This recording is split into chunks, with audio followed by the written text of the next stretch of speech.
खुलुमबाय नोंथांमोननिसिम आं गोदान मोनसे भिडिअ लानानै फैबावबाय अन्नानै भिडिअखौ जोबजासिम नाय। इन्डियान अइलआ गेस सिलिन्डारनि सायाव मोनसे क्लेरिफिकेशन होदों। नर्थ ईस्ट एलपीजी ट्रान्सपर्टार्स एसोसिएशनआ टेन्डार अफिसखौ गुवाहाटीनिफ्राय कलकातायाव शिफ्ट खालामनायनि थाखाय स्ट्राइक खालामोबाबो बाजाराव गेस सिलिन्डारनि जेबो आंखाल जानाय नङा होननानै बुंदों। इन्डियान अइलआ बुंबावो एसोसिएशनआ स्ट्राइकखौ लानानै जेबो अफिसियेल नटिस होआखै आरो नटिस होआलासिनो एसेन्शियेल कमोडिटिनि सायाव स्ट्राइक खालामोबा ल'नि एगेन्स्ट थांनाय जागोन। आसामाव फिन खेबसे लकडाउन जाफिननो हागौ होननानै आसामनि चिफ सेक्रेटारि कुमार सन्जय कृष्णआ बुंदों।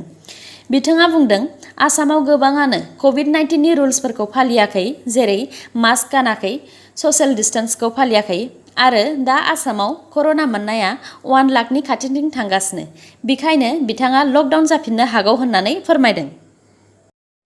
आसामनि मिनिस्टार भुपेश कलिता बिथाङा स्कुल आरो कलेजफोरखौ खुलिनो थाखाय एरेन्जमेन्ट खालामगासिनो होननानै बुंदों। बिथाङा स्कुलफोरखौ खुलिनायनि थाखाय माखासे खामानि मावग्रोगोन होननानै बुंदों। फार्स्टआवनो 1 सेप्तेम्बरनिफ्राय 15 सेप्तेम्बरसिम स्कुलफोरखौ सेनिटाइज खालामगोन। सेकेन्डआव ससियेल डिस्टेन्सखौ नोजोर होनानै सिटफोरखौ एरेन्ज खालामगोन। बिथाङा जोबनायाव बुंबावदों स्कुल आरो कलेज खुलिनायनि थाखाय दासिमबो फिक्स डेट लाथ'नाय जायाखै मानोना दासिमबो सेन्ट्रेलनिफ्राय अर्डार फैयाखै। अब्लाबो टिचार्स आरो स्टाफफोरा 1 सेप्तेम्बरनिफ्रायनो स्कुलाव फैथारनांगोन होननानै बुंदों। जम्मु एन्ड काश्मीरनि शफियानाव मैया एनकाउन्टार जानायाव गासै 4 टेररिस्टफोरखौ गावथारनो हादों। एसएसबीआ धर्मा हाजं मुंनि सासे गान्दा सिखारिखौ चिरांनि बिजनी इन्डो-भुटान बर्डारनिफ्राय हमनो मोन्दों। धर्मा हाजंजों लोगोसे 6 जन ग्रुपआ मानास नेशनेल पार्कआव गान्दा सिखार खालामनो थाखाय खुख्लुङाव टेन्ट लुनानै थाथ'दोंमोन। एसएसबीफोरा खबर मोननानै अपारेशन खालामनायाव धर्मा हाजंखौ हमनो मोनो आरो 6 जना खारखुमायो। डिब्रुगड़नि पुलिसआ आसुनि 3 मेम्बारफोरखौ एरेस्ट खालामदों। आसुनि गासै 20 to 25 मेम्बार्सफोरा गंसे दखानाव थांनानै फैसा दाबि खालामदोंमोन। फैसा मोनबोयैयाव दखाननि गासै मालफोरखौ बुफाय-बुसि खालामदों। बिसोरो बिनि सिगांबो 30,000 रां लांखांखाबाय होननानै दखानदारा फोरमायदों। दा दखाननिफ्राय रां दाबिनायनि आरो बुफाय-बुसि खालामनायनि दायाव पुलिसफ्रा 3खौ एरेस्ट खालामबाय। PNRD बा पन्चायत एन्ड रुरेल डेभेलपमेन्टआव साख्रि ओंखारदों। गासै पस्टआ 1004। एडुकेशनेल क्वालिफिकेशना ग्रेजुवेट जानांगोन, खालि मोनसे पस्टनि थाखायल' कमार्स स्ट्रिमाव ग्रेजुवेट जानाय जानांगोन। 28 आगस्तनिफ्राय 17 सेप्तेम्बरसिम अनलाइन एप्लाइ खालामनो हागोन। सोरबा जुदि गोसो दङब्ला डिसक्रिप्शनाव होनाय लिंकआव थांनो हागोन। जापाननि प्राइम मिनिस्टार शिन्जो आबेआ गावनि हेल्थ कन्डिशन गाज्रि जानायनि थाखाय अफिसखौ सालायनो हायैयाव मैया रिजाइन होबाय। बिथाङा दासिम जापाननि बयनिख्रुइबो गोलावसिन समनि थाखाय प्राइम मिनिस्टार जानो हाबाय।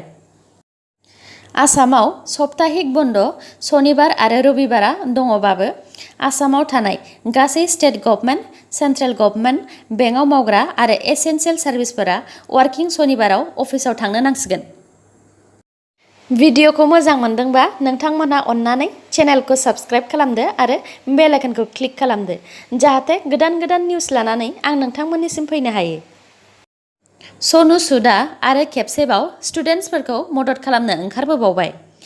NEET आरो JEE नि एग्जाम होग्रा स्टुडेन्टसफोरनि थाखाय गासै थांलाय फैलायखौ बिथाङा एरेन्ज खालामगोन होननानै टुइटारनि गेजेरजों फोरमायदों। बिथाङा बुंदों दैबाना जानाय स्टेटफोर जेरै आसाम, बिहार आरो गुजरातनिफ्राय NEET आरो JEE एग्जाम होग्रा स्टुडेन्टसफोरनि गासै ट्रेभेलिंखौ बिथाङानो एरेन्ज खालामजोबगोन, जाहाथे रावबो स्टुडेन्टसफोरानो एग्जाम होआलासे थाया। आरो सोर बबेनिफ्राय फैगोन बिनि डिटेल्सखौ खिन्थाहरबानो गासैबो एरेन्जखौ बिथाङानो खालामगोन होननानै बुंदों। सुप्रिम कर्टआ फाइनाल इयारनि सेमिस्टारनि एग्जामखौ खुंथारनांगोन होननानै बुंदों। एग्जाम जायालासेनो स्टुडेन्टसफोरनो डिग्री होनो हाया होननानै बुंदों।